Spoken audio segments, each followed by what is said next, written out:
Welcome everyone to the course for the Introduction to the Biodiversity of Taiwan. And this course is specifically designed for international students to get some very basic understanding for the biodiversity in Taiwan.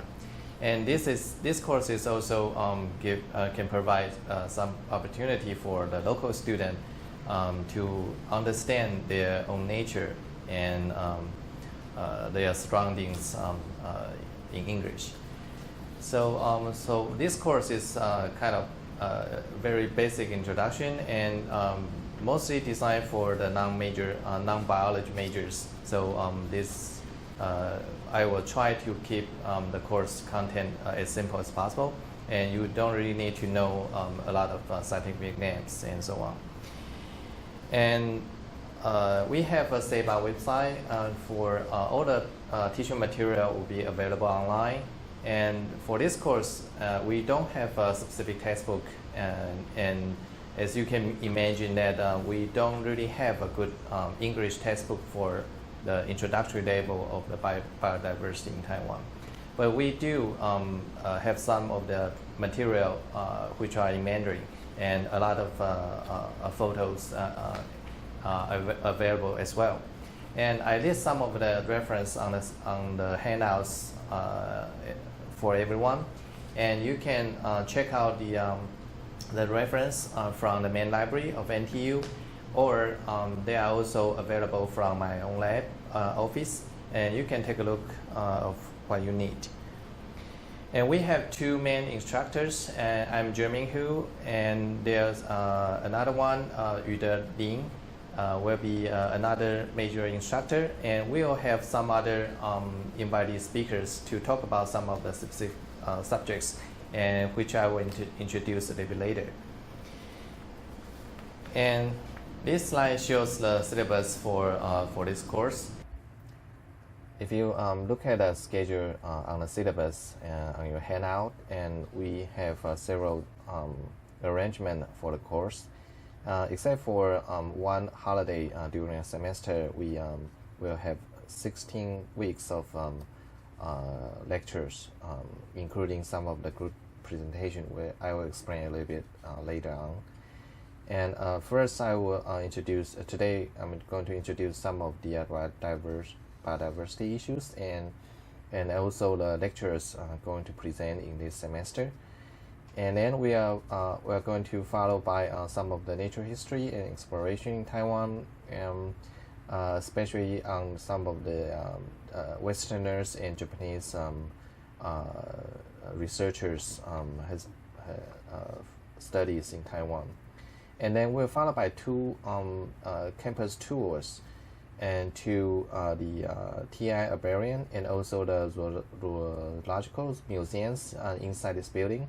And the first is to the TI Herbarium, and also some of the associate like greenhouse, and also some of the campus plants we're going to see on that day.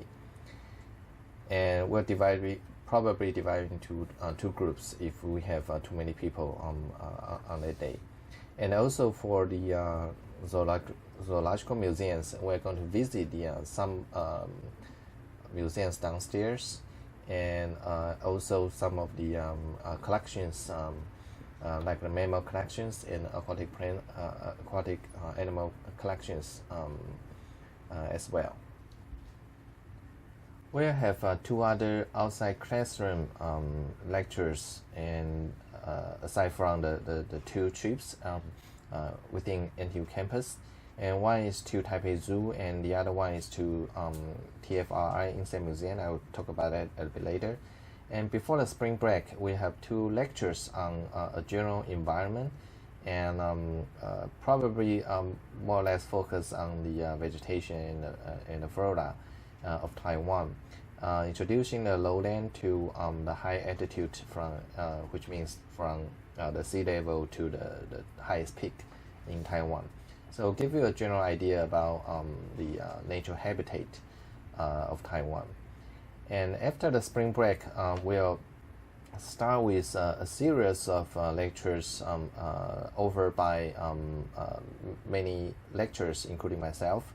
and start with the life on intertidal regions, talked by Benny Chen, and a general introduction to the fauna of Taiwan by Dr. Yu Deling.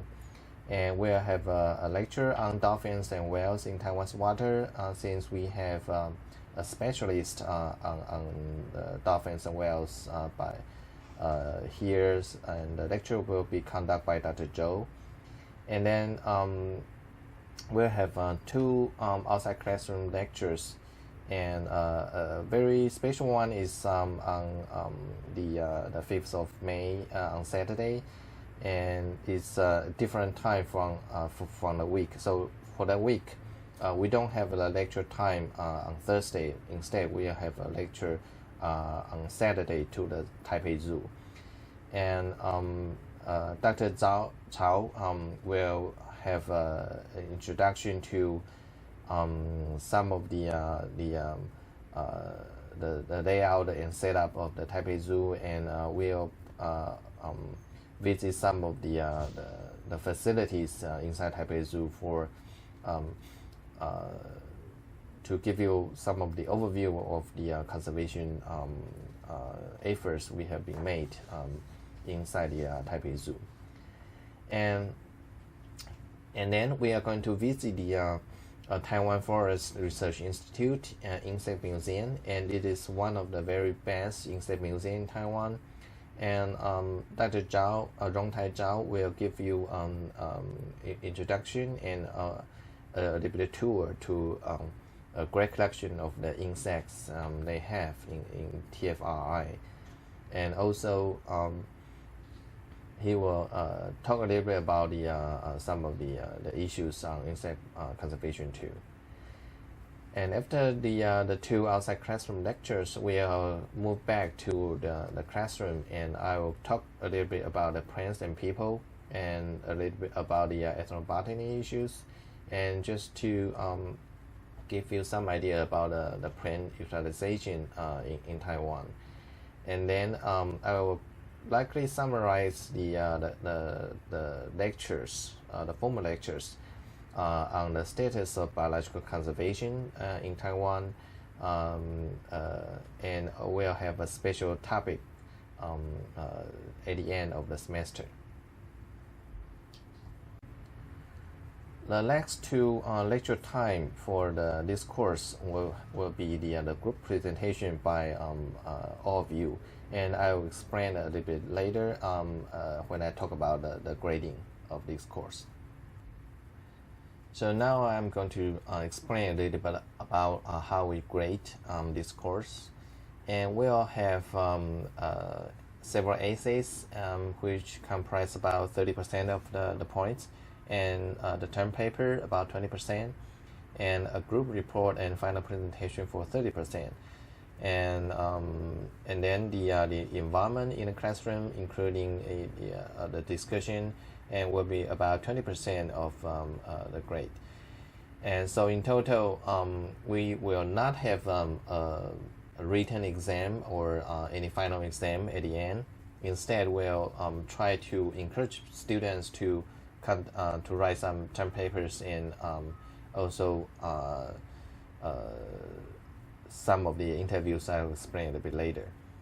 So each of the student will need to write the essays from 3 out of the 4 outside classroom visits during the course, which include the 2 campus tours, one to the herbarium, the other to the zoological museum, and the third is a visit to Taipei Zoo, and the fourth a visit to the Taiwan Forest Research Institute Insect Museum.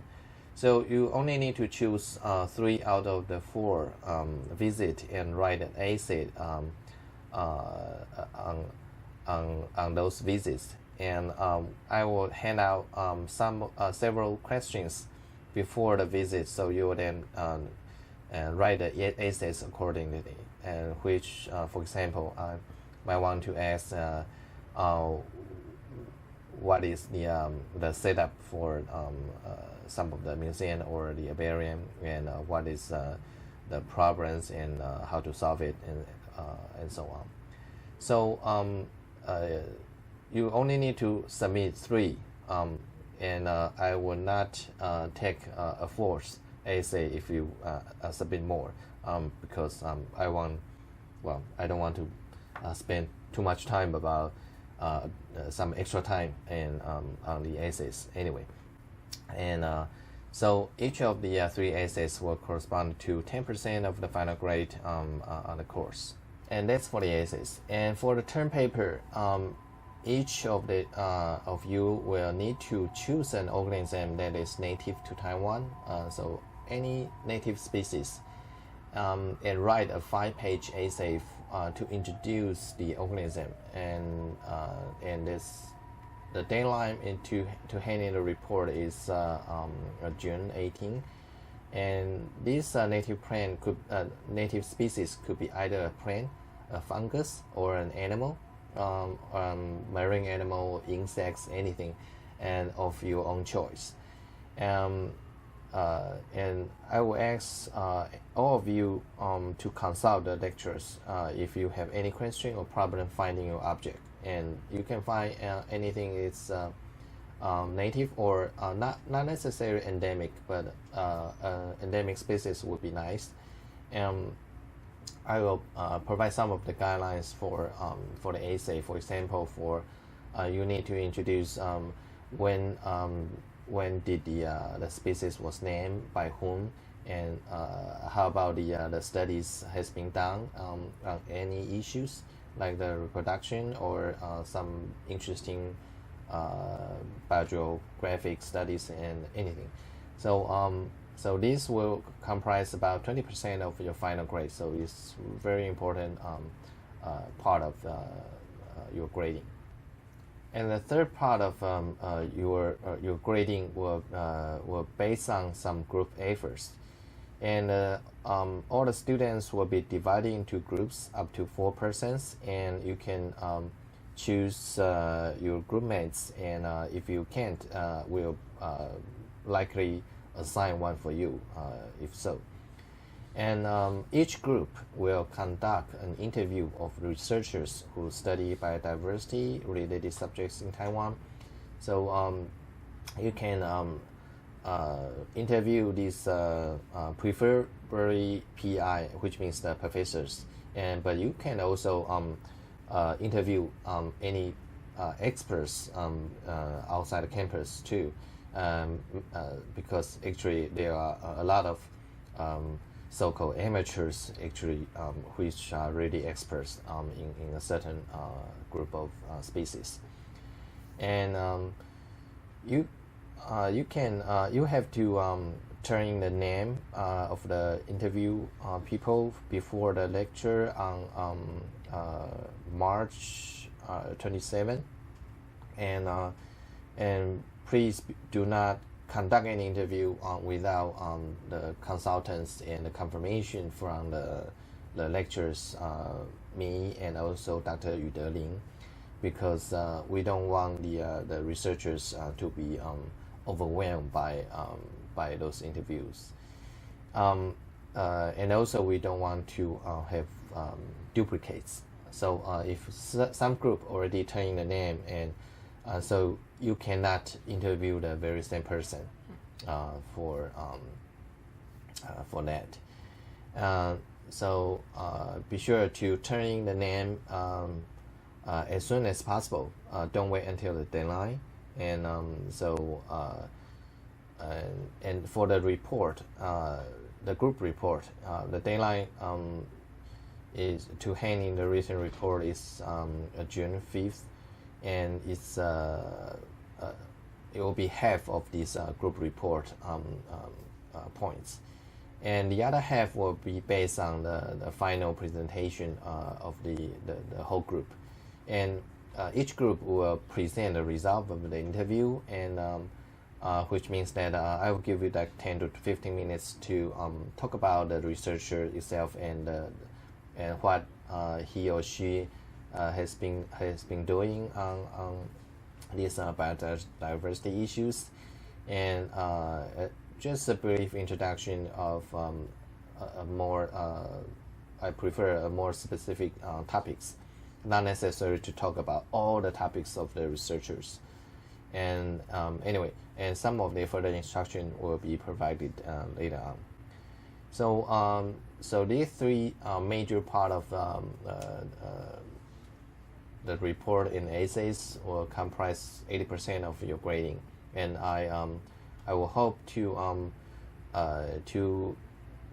let you experience some of the researches or studies in Taiwan by yourself, and I think it's more interactive in this way. Taiwan is very rich in their biodiversity, but also, as you can imagine, that because Chinese people like to eat a lot of different kind of food, and so as you can see that we also consume a lot of the variety of the plant species and the animal species, and one of the issue is the shark fin soup you can see for the market.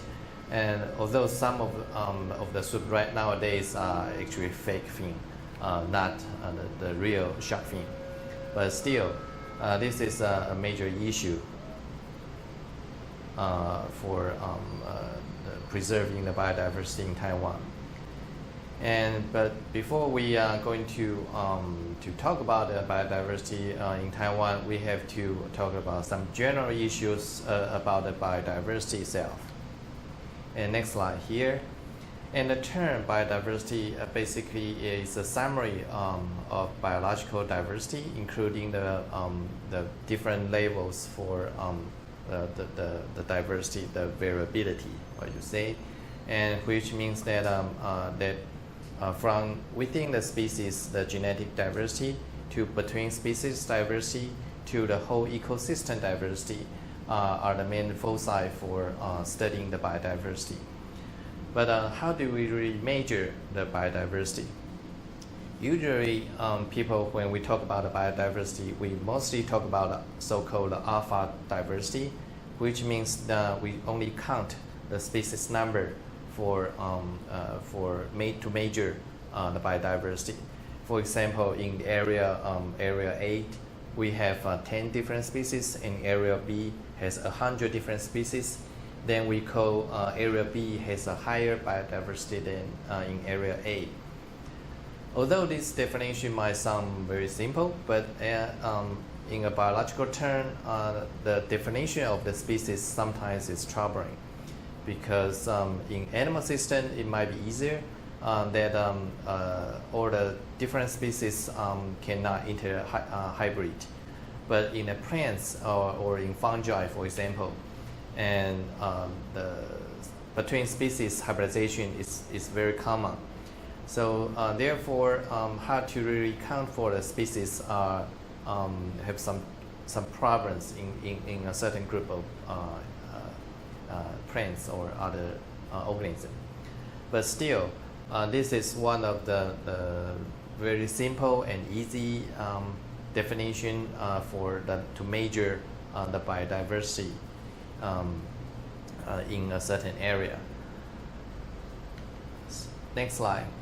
So if we want to know the biodiversity for a certain area, and then we will need to know how to really count for the species number and what do they mean about the numbers.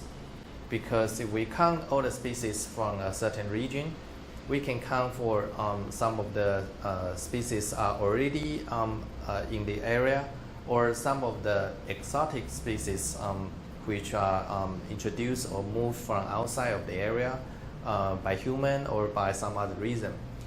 So basically, if we categorize the species based on this, if they are native or if they are from outside, we can categorize basically into two different labels. One is the native, or we call it indigenous species.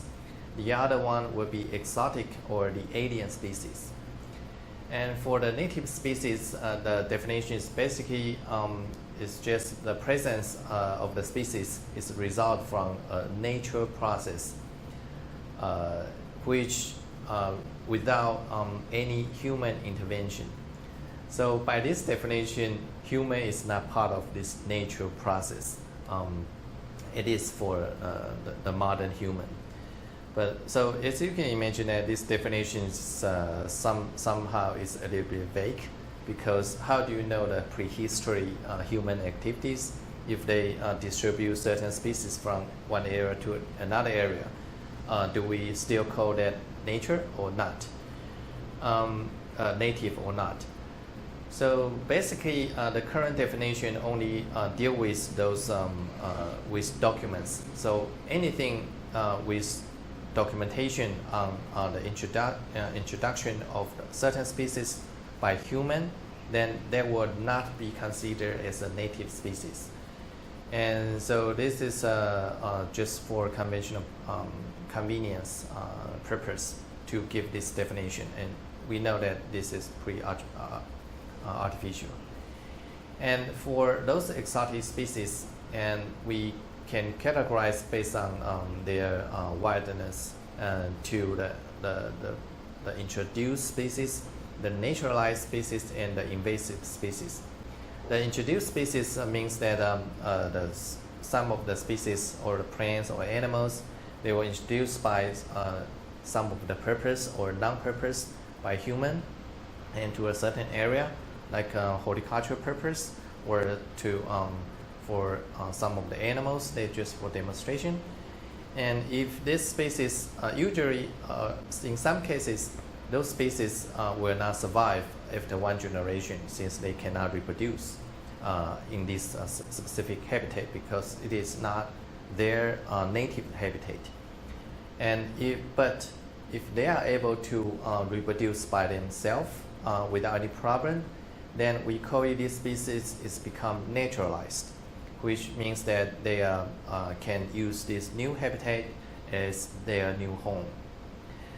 And in some cases, the species can be very invasive, which means that they can perform even better than the local species, which means that they can outcompete the indigenous species, even if this is not their original habitat.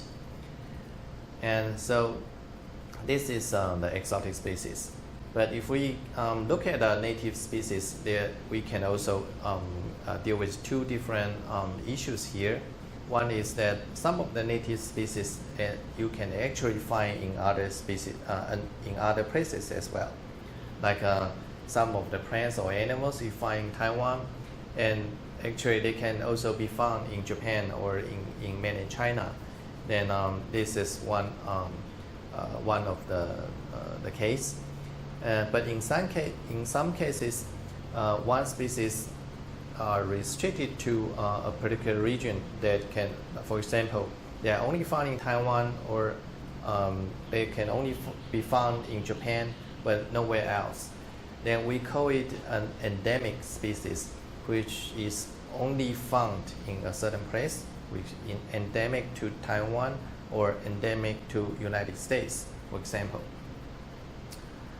And these endemic species are usually the conservation focus for the local people, for the Chinese people, for American people, for the European people, because they are unique in a certain area.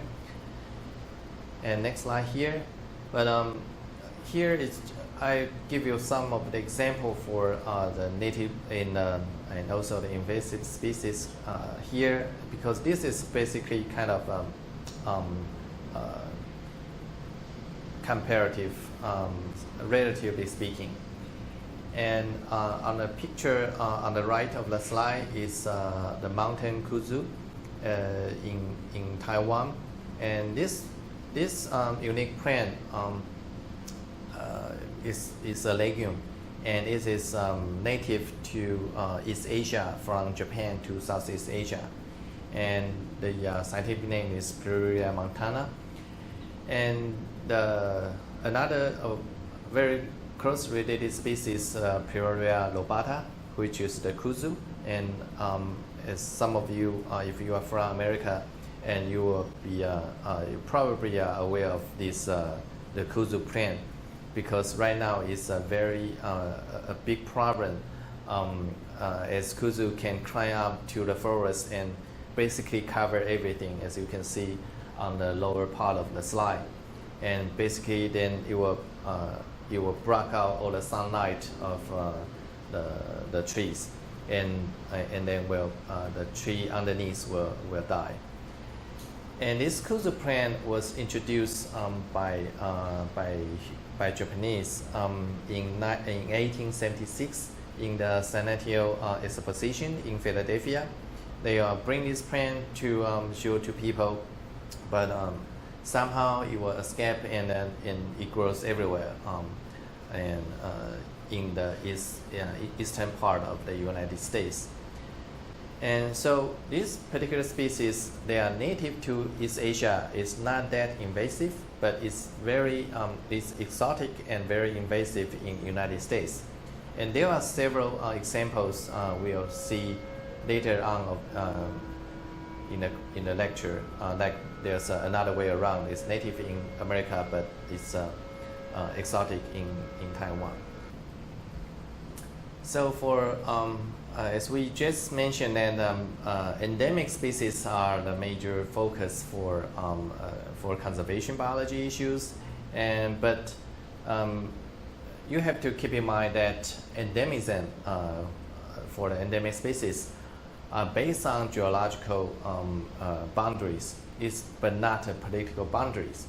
But sometimes it is hard for the people to really understand these kind of issues, because the current flora, kind of the book or the species list are mostly organized by country, like the species list from Vietnam, the flora of Japan, and so on.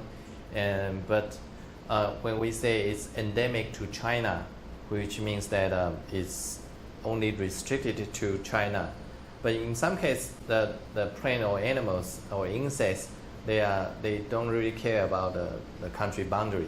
They'll move around, and so we might not be able to really to distinguish which a certain species is endemic to a certain area but not the area, and so on. But anyway, in Taiwan, it's a little bit convenient, because Taiwan is an island. So anything outside of Taiwan, if you cannot find outside the Taiwan island, then we'll say this species is endemic to Taiwan. So that's easy part for this definition. And usually, in general, the species richness and also the endemism are somehow correlated, which means that if you have a lot of endemic species in a certain area, usually you will also have a lot of the overall native species in that area. And this is very useful in practical use in conservation biology, since that if you preserve a certain area for a particular place or a particular endemic species, which will mean that you are also protecting some other related species, and so on. So this is give you some of the idea about endemism and also the richness of the local area. Next slide here shows you some of the numbers for the species number to measure for the biodiversity. And I categorize them into the fungi, plant, and animals, the three major kingdoms of organisms. And the first column here are the global species, which means all over the world. And we can see there are 75,000 species of fungi all over the world, and about 300,000 species of plants, and about 1 million species of animals over the world. Most of them are actually insects. And the second column is the species number we can find in Taiwan. And so far, we have a pretty good database for categorizing these three major kingdoms. And we have about 6,000 fungi species and over 6,000 plant species and about 53,000 animals, and half of them are insects. And the last column here on the right are the percentage of endemic species found in Taiwan. And this is kind of an index for how unique is the biodiversity in a certain area, or in this example, in Taiwan. And we have about 2% of the fungi are endemic, and about a quarter of the species are endemic for the plants. And over 60% of the animals species are endemic. And this is a quite high number if you compare to other regions. So you can imagine like over half of the animal species you encounter in Taiwan will not be able to find in anywhere else outside of Taiwan. So this shows you some of the idea about the uniqueness of the Taiwan's biodiversity. And the number for the fungi is, well, although it looks kind of low, but if you imagine that because fungi are dispersed by spores, and the spores can very easily get out by wind. So usually the endemic percentage of fungi are quite low. But for plants and animals, at least, these numbers are quite high. And next slide here shows you some of the information for the percentage of the endemic species found all over the world. And actually, so here are some of the area we identify as the biodiversity hotspots all over the world, and number from 1 to 34. And here you can see here over 40% of the mammal species are actually found in more or less in those hotspot area. And so this hotspot area basically are the cradle or refugee for the high biodiversity area. So as you can see here on the slide, many regions like the Amazons, like the Central America, like the Madagascar, and one of the major biodiversity hotspots is the Southeast Asia. And Taiwan is a little bit above the hotspot for the Southeast Asia, above the Philippines, and also the south of the Japan area. And Taiwan is actually at a very unique and position in that its influence, the biota itself is influenced by the nearby regions.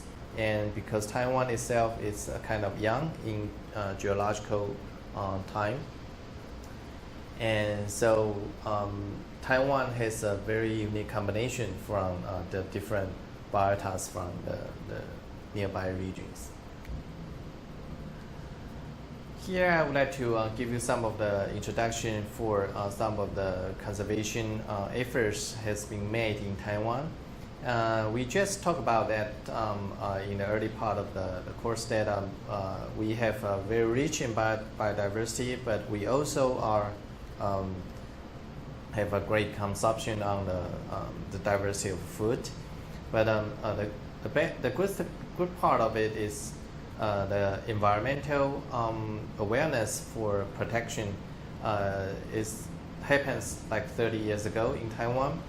And so a lot of efforts has been made to try to protect some of the habitat in Taiwan and some of the animal and plants in Taiwan. But of course, there are still a lot of species are endangered nowadays. And the protected areas in Taiwan can be divided into several different categories. And the first one will be the national parks, and the second will be the nature reserve, and which is limited to the visitors. And the national park will basically open to the publics, but it's still restricted in certain area, prohibit for the publics to visit. And the third category is the wildlife refuge, and also and the fourth one, the major wildlife habitats. And for those two categories, basically all publics are prohibited to go inside those regions, and the researchers need to write a report and to get a permit in order to study any of the animals or plants in those regions. And we also have a forestry reserve which related to the forestry issues, and because the forestry are one of the major economic activities in Taiwan, and we already chopped down a lot of the trees before, and we'll talk about that later. And the next category is the coastal protection area, which is at a lower level of protection for the habitat. And next slide here shows you the distribution of the national parks in Taiwan. And currently, we have 1, 2, 3, 4, 5, 6, 7, 8. We have 8 national parks in Taiwan. The first national parks established is Kending National Parks in 1984, and during the 1980s, there are several other national parks was established, and this is again it's environmental awareness for try to protect the habitat in these regions. And so the Taiwan National Park was established. The Yushan National Park in the central part of Taiwan was established, and also the Xueba National Parks was established later on. And those are the major national parks established during the 1980s, and protecting some of the major chunk of the lands for wilderness. And in the 2007, and there are some of the other national parks was established between the year 1990s and 2000. And there's Kingman National Park was established most for the historical reasons, and some of the old buildings, and also it was the part of the war field. And Dongshan National Park is kind of unique. It's Coral Reef a national park, and I've never been to that part because it's you have to take a boat or some small plane to go there. It's not that easy. And there's Taijiang National Park was established to preserve some of the habitat for the water birds, and we have a lot of migrating birds in Taiwan. And actually, Taiwan is one of the hotspots for birding. A lot of tourists just to see birds nowadays come to Taiwan just to see that. And similarly, there are several other areas you can see the bird habitat. And besides these national parks, there are several national parks has been planning, but was not be able to establish. For example, the Macau National Park, the Nandan National Park, and also Lanyu National Park. And those national parks were planned by the governments, but was actually denied by the local Aboriginal people. That those indigenous Aboriginal people, they do not want to have a national park in their land. And that's another very interesting issue. We'll talk about that, and why do those people want to have a national park? Because theoretically, this the establishment of the national park is to protect the area and to make be more sustainable for the future. But it's similar. Obviously, this is have some conflict of interest, but we'll talk about that later on this part. But anyhow, some of the national parks, like the middle part of Taiwan, has a lot of areas covering the mountains. Is over 3,000 meter altitude, and this is one of the example for Nanhu Dashan, and one of my favorite place to go. And this is extremely beautiful.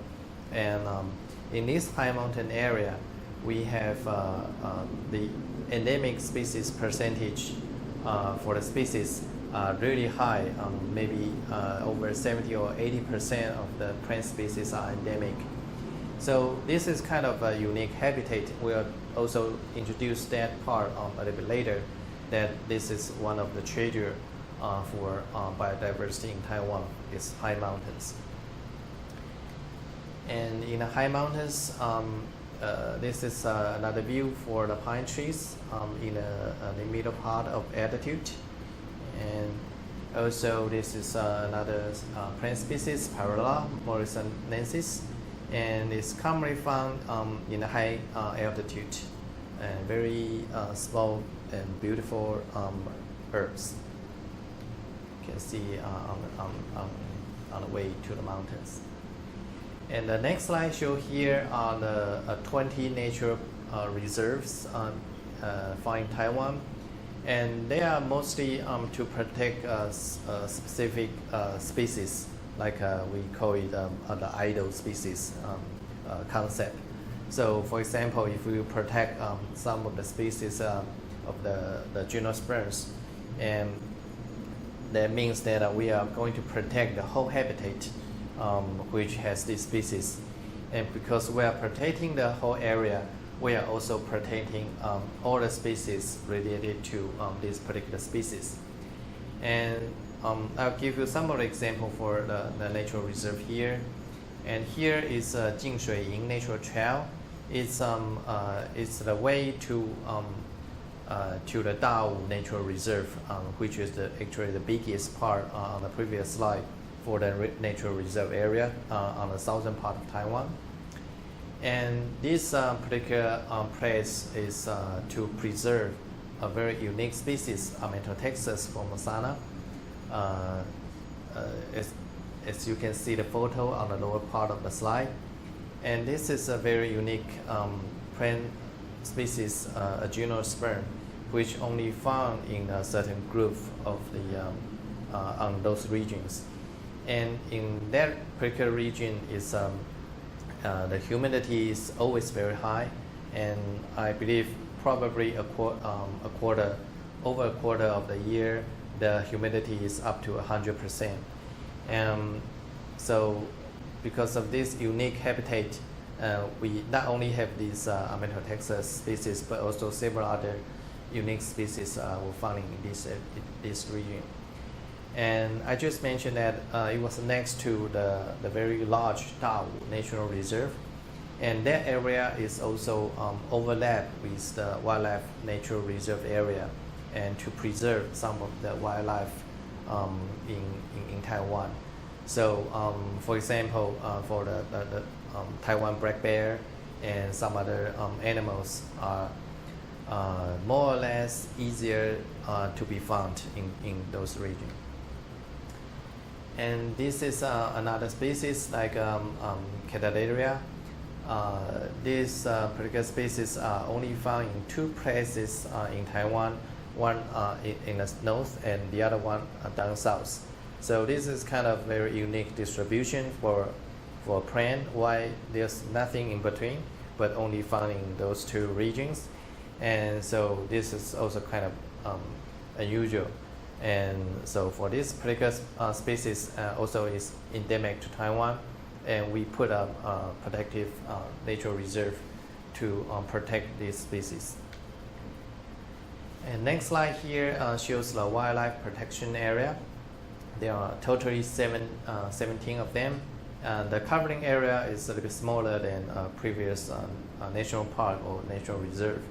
And the main purpose is to preserve some of the the habitat for the wild animals, and actually is a lot of them overlap with several other the national parks or natural reserve on previous slides, and you can just read the names on the slides. And here are the two examples for those wildlife protecting area. This is the Tadu Sanctuary Wildlife Refuge, and this mostly to preserve the habitat for the water birds. And we will be able to see a lot of different kind of water birds, like the tetra on the slide. And there's another protected area in Penghu, the Penghu County Wangan Island Green Turtle Breeding Refuge. And in this particular area, you can see a lot of green turtles laying eggs on the seashore. And right now it's actually become a very famous tourist area. A lot of people just go there and watch the green turtles to lay eggs. So this in this particular case, that's to protect this particular species of turtle. The next slide here shows another category for major wildlife habitats, and for this category, many of them they also associate with how to recover the already fragmented or destructive habitat. And one of the example is for one area in Wulin is to preserve the Formosan landlocked salmon. And most of a lot of the salmon species, they will go upstream to a certain area to lay their eggs and then die. But in a certain area, like in the case in Taiwan, it become landlocked because of when they move out to the upstream of the river, and the habitat will change. They will not be able to move out to the ocean, so they will remain within this stream habitat, and it become landlocked. And so for this particular case of salmon, this become also a very famous conservation efforts to try to recreate the habitat and to also to breed the salmons by human, and also and put the fish back into the stream for to see if they can recapture the population.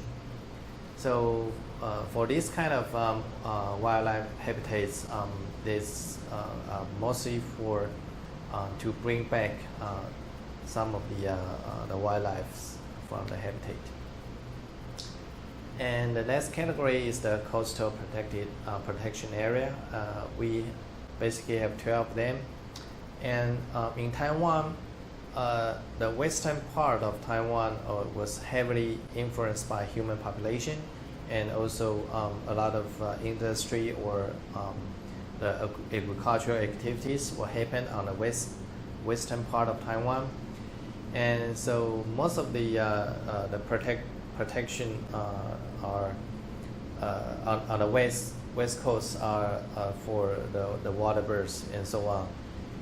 But in comparison on the east coast, many of the east coast in Taiwan are still more or less preserved in a non-disturbed situation. So for example, like the Hualien area or in some of the Yilan area, you still can see a very a beautiful scene and without the human intervention. And also down south, there's also kind of unique in Taiwan because the biota in Taiwan, on the southern part of Taiwan, is more toward to subtropical to tropical region. And so that's kind of unique compared to some other part of Taiwan. And next slide here is the Qingshui area near Hualien. a very beautiful place. If you have not been there, be sure to make a plan to visit there, and especially in a good day. During the summer, there are a lot of typhoons in Hualien, so be aware of that. But if the weather is good, the ocean is really blue, and on the east coast of Taiwan, you can see most of the mountains are very steep, and because the geology, so the ocean is also very deep, very close by area.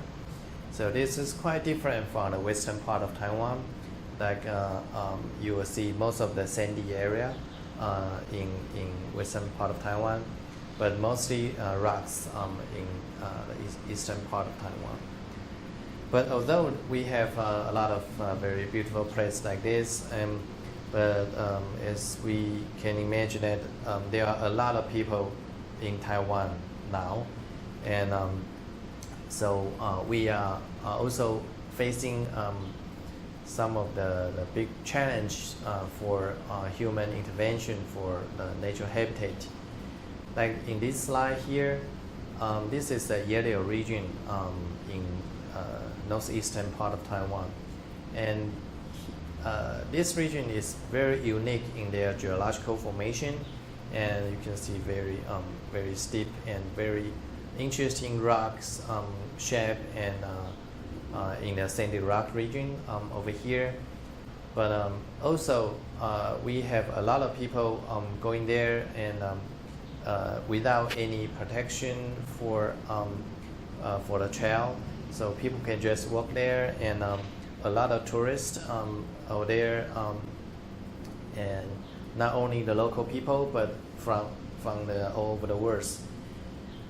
So they visit here, they go there, and basically the heavy tourist activities are actually hurting the geological formation here. But still, this is kind of a challenge for conservation issues, and we might want to discuss about that later. But in any case, Taiwan is really rich in the biodiversity, and we hope this course can provide some of the overviews to let you know that what do we have here, and because for example, when I was a child, and I mostly only know some of the local flora or some of the insects around my house, but very little to know about some other places in Taiwan. So this is a great opportunity for all of your students to be able to see what rich is the biodiversity for Taiwan, and hopefully at the end of the course, and you will be start to cherish more about these habitats, and hope you too can influence of your family and friends, and hopefully to protect it forever. So this is the end of this lecture, and I hope to see you next time.